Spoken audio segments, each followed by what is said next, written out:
اعوذ باللہ من الشیطان الرجیم بسم اللہ الرحمن الرحیم اذ قال ربک للملائکۃ انی خالق بشرا من طین۔ اب مصحف میں یہ آخری اور 7ویں مرتبہ یہ قصہ ابلیس و آدم آ رہا ہے، 7th time and the last time۔ جب کہا تھا آپ کے رب نے فرشتوں سے کہ میں بنانے والا ہوں ایک بشر من طین، ایک انسان بنانے والا ہوں مٹی سے۔ فَإِذَا سَوَّيْتُهُ، جب میں اس کی تخلیق مکمل کر لوں، درست کر دوں، ٹھیک بنا چکوں، نک سک سے درست کر دوں، اس کو فنیشنگ ٹچز دے دوں۔ تسویہ اس معنی میں آتا، تخلیق تسویہ۔ سبح اسم ربک الاعلی الذی خلق فسوی والذی قدر فہدی، تو تخلیق کے بعد تسویہ ہے، یہ وہاں انشاءاللہ اس پر تفصیل سے بات ہوگی۔ فَإِذَا سَوَّيْتُهُ، جب میں اسے پورا بنا لوں، وَنَفَخْتُ فِيهِ مِن رُوحِي، اور اس میں میں اپنی روح میں سے پھونک دوں، فَقَعُوا لَهُ سَاجِدِينَ، تو گر پڑنا اس کے سامنے سجدے میں۔ اب یہ روح ہی کو ضرور نوٹ کیجئے، اور فَإِذَا سَوَّيْتُهُ وَنَفَخْتُ فِيهِ مِن رُوحِي فَقَعُوا لَهُ سَاجِدِينَ، تو گویا کہ مسجود ملائک ہونا آدم کا اس روح ربانی کی بنیاد پر ہے۔ اس سے پہلے وہ آدم جو بھی کچھ ہے، جب تک یہ روح نہیں پھونکی گئی ہے اس وقت تک وہ مسجود نہیں ہے۔ اس کا رتبہ مقام جو بھی ہے وہ اس روح ربانی کی وجہ سے ہے جو اس میں پھونکی گئی ہے۔ فسجد الملائکۃ کلھم اجمعون، یہ آیت جو کہ تو پہلے بھی آ چکی ہے، کس قدر زور ہے۔ سجدہ کیا تمام فرشتوں نے، سب کے سب نے جمع ہو کر، اکٹھے ہو کر، الا ابلیس، نہیں کیا ابلیس نے۔ استکبر وکان من الکافرین، اس نے استکبار کیا، گھمنڈ کیا، اور وہ کافروں میں سے ہو گیا یا کافروں میں سے تھا۔ پہلے ہی سے اس میں کفر تھا، چھپا ہوا تھا، تکبر تھا، چھپا ہوا تھا۔ اب وہ کفر اور تکبر جو وہ سامنے آ گیا، جیسے منافقین کا نفاق غزوہ احزاب کے موقع پر ان کی زبانوں پر آ گیا۔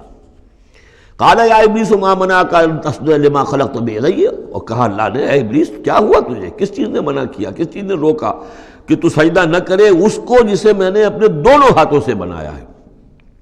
اب یہ یدیہ جو ہے یہ خاص طور پر قابل غور ہے، دونوں ہاتھوں سے بنانے سے کیا مراد ہے؟ یا تو قرآن میں ایدی بھی آتا ہے، اپنے ہاتھوں سے، ایدینا، تو وہ تخلیق جو ہم نے ان کے لیے جو بنائے ہیں، چوپائے بنائے، اپنے ہاتھوں سے بنائے ہیں، ہم لہا مالکون، یہ سورہ یاسین میں آ چکی۔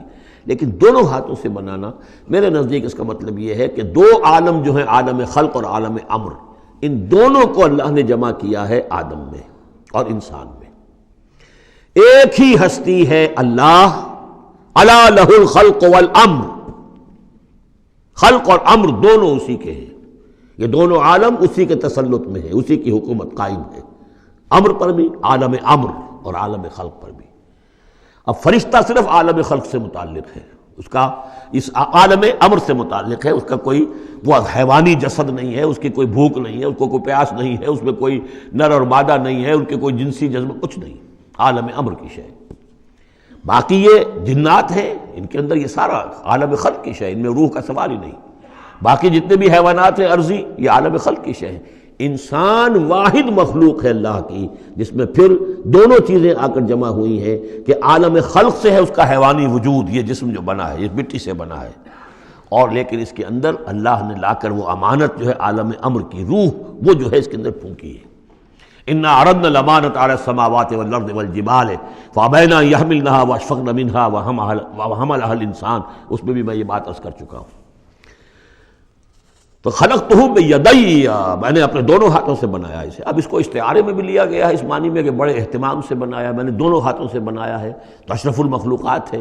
وہ بات بھی صحیح ہے کہ اللہ تعالیٰ کی کریشن کا کلائمیکس، اللہ تعالیٰ کی یوں سمجھیے کہ اس کی کلائمیکس جو ہے، نقطہ عروج جو ہے اس کی تخلیق کا، وہ انسان ہے۔ قال یا ابلیس ما منعک ان تسجد لما خلقت بیدی استکبرت ام کنت من العالین، کیا تم نے غرور کیا، استکبار کیا، یا تو ہے ہی بہت بڑے درجے میں تھا، کوئی تیرا درجہ بہت بلند تھا؟ قال انا خیر من، اس نے کہا صحیح ہے بات، اے اللہ میں اس سے بہتر ہوں۔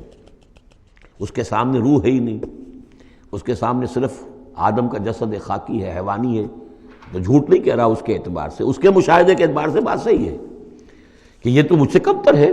خلقتنی من نار وخلقتہ من طین، مجھے تو نے بنایا آگ سے، اس کو بنایا مٹی سے۔ قال فاخرج منها فانک رجیم، سوال یہ ہے کہ اللہ حکم دے رہا ہے تم سجدہ کرو، تو تم نے اللہ کے حکم کی سے نافرمانی کی ہے نا۔ فاخرج منها، نکل جاؤ اب یہاں سے، فانک رجیم، تم مردود ہو گئے ہو، وان علیک لعنتی الی یوم الدین، اور اب تم پر آخرت کے دن تک، اگلے وہ جزا و سزا والے دن تک تم پر لعنت رہے گی، میری لعنت۔ قال رب فانظرنی الی یوم یبعثون، اس نے کہا کہ پروردگار پھر مجھے ذرا مہلت دے اس دن تک جب کہ یہ دوبارہ اٹھائے جائیں گے، آدم اور اس کی نسل پوری کی پوری۔ قال فإنک من المنظرین، اللہ تعالیٰ نے اسی یعنی استحقار کے انداز میں ٹھیک ہے جاؤ، تمہیں یہ دی گئی مہلت جو تم نے مانگا ہے، گرانٹڈ۔